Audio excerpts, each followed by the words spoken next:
Hello everyone, welcome to you all in this particular video where we are going to learn IUPAC nomenclature of coordination compound. I am Sagar from IIT Delhi. Often students find the topic difficult while they study in book. Here I am going to inform you step by step how to do IUPAC nomenclature of coordination compound. So let's get started. First you have to learn some rules. Okay, so one by one we will learn each of them. First, cationic part is named before anion. We know in coordination complexes there may be cationic part, there may be anionic part, there may be both. If cationic and anionic part both are present, so you have to give name first cationic part. Here you can see in this compound, here the cationic part is potassium and the complex part is anionic, as it is like 4K plus FeCN whole 6 4 minus. So here the cationic part is potassium. So the name of potassium should be given first. Okay. So here you can see the IUPAC name, potassium is in first. Okay. So this is the first rule, very easy. Second, names of anionic ligands ending with IDE, ITE, ATE changes to O. So if there are anions having name ending with IDE, ITE and ATE, it changes to O. That means chloride to chlorido, fluoride to fluorido, like that. Third, positive ligands end with IUM if in coordination sphere the ligand, any ligand is a cationic ligand. Okay, so the term IUM should be written after that. Next, natural ligands like water, ammonia are given names such as aqua, amine. These are very common ligands. So water is called aqua, NH3 called amine. Okay, so we should use this name while the ligands are water, ammonia, like that. Next, for more than one type of ligand, we should proceed alphabetically. Okay, so if there is a ligand in coordination sphere chloride, bromide, so we have to take first bromine part. Okay, as it start with B and chlorido it start with C. So in this way alphabetically we should consider if more than one type of ligand is present there. Okay, so next, if several ligands of same type are present. Okay, if same type and several ligands present, that means say you FeCN whole 6, here cyanide ligand is present 6 times. Okay, so for this case di, tri, tetra, penta, hexa. Okay, so these terms are used when name of ligand involve prefix, then B's trees are used. If in a ligand itself there is bi, tri, etc. is coming, then instead of di, tri, etc. we should write B's trees, etc. Here you can see COEN whole 3 Cl3. So En means CH2, ethylene diamine actually, NH2, CH2, NH2. Okay, so ethylene diamine. So in this ligand name the term di is present, so we can't use here di or tri something, so we should use B's, trees, etc. So here you can see as it is in the number of En ligand, ethylene diamine ligand is 3, so trees. So trees, ethylene diamine, cobalt chloride. Okay, so let's go to next segment. Okay, in complex ion ligands are named first.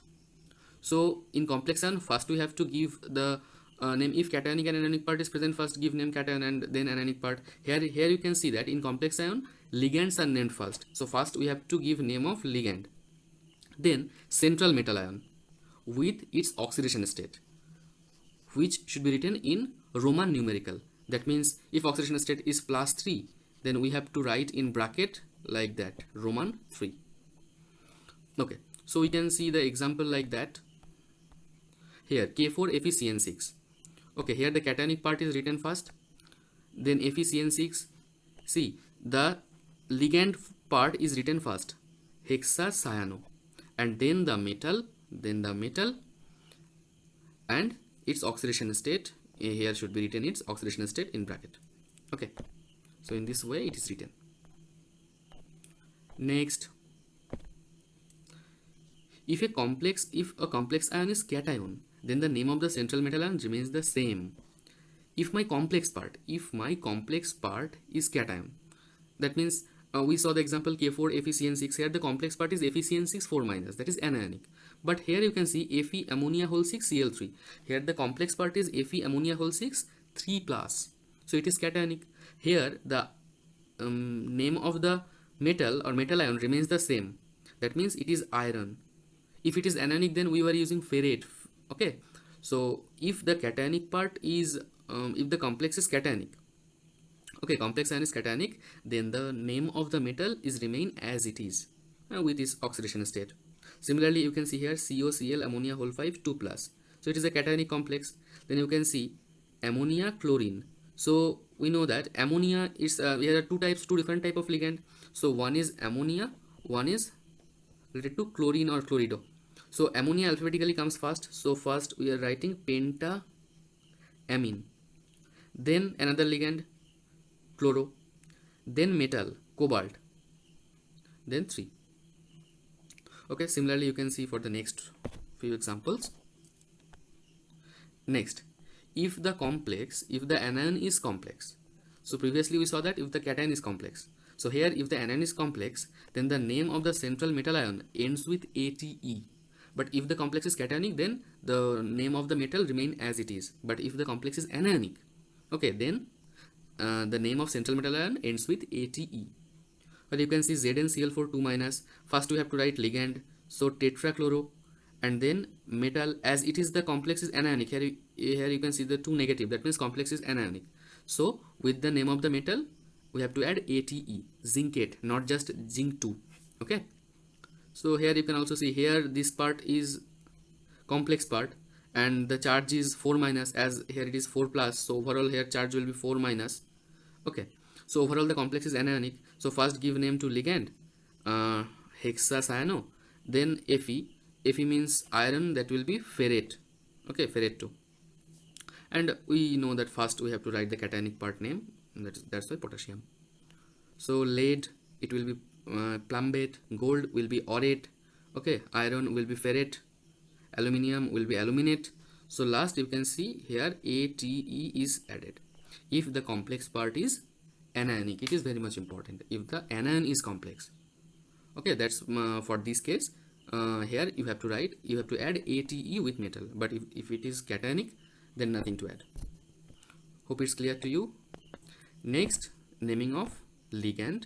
You already know some of these. Here these are some ligands, and name as ligand, okay, OH2 aqua, CO carbonyl, okay, NO2 plus nitronium, NO plus nitrosonium. Here are some anions: fluoro, chloro, bromo, iodo, oxo, hydroxo, cyano, isocyano, sulfido. You can sulfido, you can see that. So you have to add these names in ligand section. Okay, let's practice. First complex is K4FeCN6. So first we have to separate cationic part and anionic part. Here potassium, we know that potassium is K plus, it remains as K plus. So here it is actually 4K plus, okay, and FeCN6 4 minus. So first we have to write cation, that is rule number 1. So first we have to give the name of cation. So cation is potassium. Next the anion. Here the complex part is anionic. Okay, so first write the name of the ligand and with its number, hexacyano, and then as it is anionic ligand, then not only iron, the name will be ferrate. At last it will be ATE. Okay, we saw the last rule. If the anionic part is if the complex is anionic part, then iron will be ferrate, cobalt will be cobaltate, like that, and oxidation state is here too. So let me discuss the oxidation state term. Okay, so how we are calculating the oxidation state. So here K4FeCN6, that means 4K plus FeCN6 4 minus. So assume the oxidation state of iron is X. So oxidation state of iron will be X. We will have to count total oxidation state. And Cn, here we know Cn remains as actually Cn minus. So one cyanide contains one negative charge. So here it is 6 negative. So 6 into minus 1. Okay, equal to overall charge of the complex is 4 minus. That means actually minus 4. So X minus 6 equal to minus 4. X equal to 2. So oxidation state of iron here will be X equal to plus 2. For this the IUP, in the IUPAC name it is written that ferrate 2 in Roman numerical. Okay, ferrate 2. as oxidation state of iron in this complex is +2. Okay, so go to next example, CONH3 Cl3. Here it is the cationic part, it should be written fast.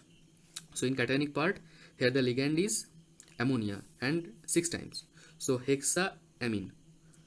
And as cationic part is complex, then the name of the metal will remain as it is, so it is cobalt. And oxidation state you can calculate, it will be 3, so hexaamine cobalt 3. And the next, the anionic part, we have completed the cationic part, and now it is the anionic part, it is chloride. So it's the simple name nomenclature, IUPAC nomenclature. Okay, hope it is getting easier to you now.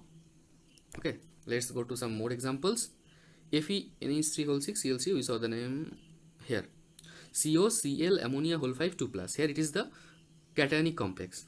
Okay, but here two types of ligand present. One is ammonia and another is chlorine. So ammonia alphabetically first, A, chlorine C. So ammonia part will be getting first. So pentaamine.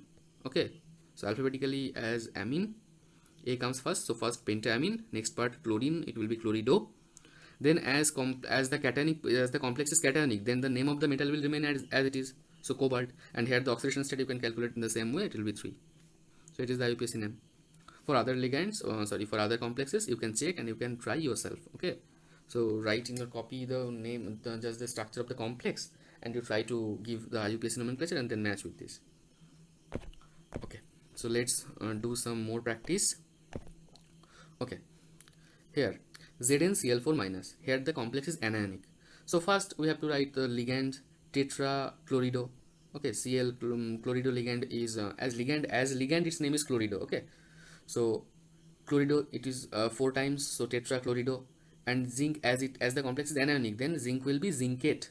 So you can see it is zincate, and oxidation state you can calculate, it will be 2. Okay, similarly here K4FeCN6, we saw it many times, so you can check.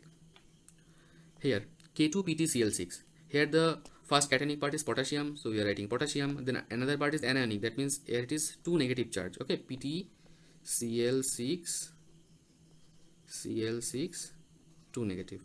So hexachloro or hexachlorido, and platinum, as it is anionic, so platinum will be platinate, hexachloroplatinate, and oxidation state is 4. So you can check this also in this way. Okay, so next, another type of naming of coordination compounds having organic ligands. Okay, so here first, here you can see PTPY4 PTCl4. Okay, so first here pyridine. Okay, the ligand is pyridine, it is 4 times, so tetrapyridine, platinum 2, and tetrachloroplatinate 2. Okay, so first part is cationic part, PTPY whole 4, and second part is anionic part. So as second part is anionic part, here it is platinum is written as platinate, and first part is as cationic part, it is just platinum. Okay, so here as it is PTCl4 double minus and PTPY whole 4 2 plus. So first part is cationic and second part is anionic. Okay, second CREN whole 3 Cl3, we saw that in trees. Okay, D or L, you forget about that. Trees, that means 3 times trees. Ethylene diamine, as in the ligand name itself, here di, tri, tetra, like that. Here it is di present, so we can't use here di or tri, so we have to write bees, trees, tetra keys, like that. Okay, so and then chromium 3 chloride, as it is in the complex is cationic, so just chromium, not chromate, like that. Okay, so you can check also these examples yourself. If you have any problem, then let me know. Okay, so here the final, it is the complex one. We are studying complex chemistry, and it is the complex example. Okay, naming of coordination compounds having bridging complex group. So this type of, if two metal, here it is a metal, here it is a metal, if there is a common ligand attaching with both, okay, so this ligand is called bridging ligand. Okay, so if a bridging ligand bridges with 2 metal, it is called just mu. If it bridges with 3 ligand, it is called actually mu3. Okay, mu2 means actually mu. If the ligand is bridged with 2 metal centers, that is mu2, actually it is written mu. If it is 3 center, then mu3, 4 center, then mu4, like that. So in this complex, you can see it is a cationic complex. Okay, so here En, overall En is present, number of En is 4. So tetrakis ethylene diamine, as En means ethylene diamine, here di present, so here it will be tetrakis, means 4 means tetrakis. We can't use tetra. Okay, then there first we have to write the name of ligands. Okay, here En is ligand, NH is ligand, OH is ligand. Next, NH is breached, so mu imido, NH is imido actually, so mu imido, mu hydroxy. Okay, you can see why you are writing ethylene diamine first, then imido, then hydroxy. You can see ethylene diamine starts with E, imido starts with I, and hydroxy starts with H. So alphabetically we are writing this first, then this, then this. Okay, and mu is written as imido is here acting like a bridging ligand, and hydroxo, like it is also acting like a bridging ligand. That's why the term mu is used. And then the metal, here 2 cobalt is present, so di cobalt 3. It is not cobaltate, as the complex, overall complex is cationic. Okay, so just cobalt 3, and oxidation state, you can calculate here, the both have +3 oxidation state. Okay, this is the name. In this way you can do this nomenclature. And second one, you try yourself. Okay, so let's practice one last question. Okay, so I am giving you the exercise, do it yourself, pause the video and try yourself. After that I will explain its name. Okay, so its name, first cationic part sodium. Okay, sodium. Then the anionic part, first ligand, how many ligands? 6 ligand, 6, sorry, here it will be NO2, sorry, a little change, here it will be NO2 whole 6. Okay, so sodium, and the ligand is nitro, so hexanitro, and as the complex part is anionic, okay, as Na3 CO NO2 whole 6 means 3 Na plus, and the complex part is cobalt NO2 whole 6 3 minus, so this part is anionic, complex part is anionic, so the metal cobalt will be named as cobaltate, and oxidation state you can calculate, it is +3. So the name of this is sodium hexanitro cobaltate 3.